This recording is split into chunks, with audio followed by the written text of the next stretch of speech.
Hi, everyone. Welcome to Applied Communication Intro to Communication. My name is Melissa Johnston, and I will be your instructor this semester. Wanted to take just a couple of minutes to give you some insight into the course, tell you a little bit about myself, and what you can expect this semester.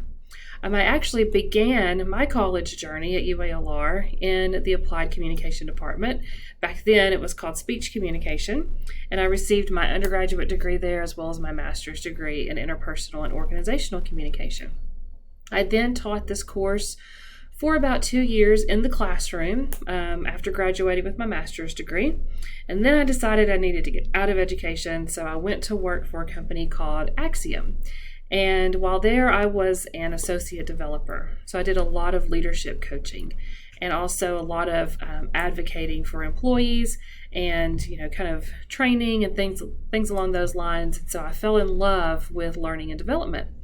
I left Axiom and went to UAMS, where I was the organizational development leader. And I am now at a company called First Orion, where I'm the director of learning and development. But I always love being in the classroom. So that's why I still teach for UALR. And I haven't taught this class actually in a few years, so I'm kind of jumping back into this course, but it's definitely one of my favorites. It's a great survey course of all things communication.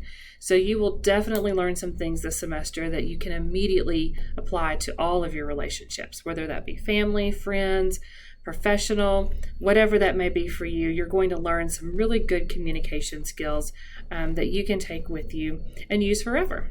After all, we cannot not communicate, and that's something we're going to talk about this semester. So since it's inevitable and we're all going to communicate, it's good to learn how to do it in a way that benefits you and also the people that are around you. I have 3 kids.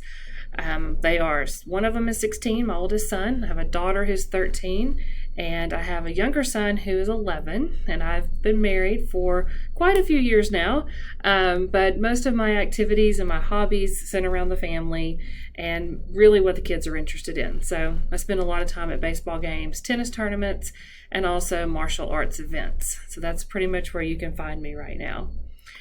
I am looking forward to getting to know each of you as well. One of our first assignments will allow us to do that. So let's take a look at the course, and I will share with you some of the things that you can expect.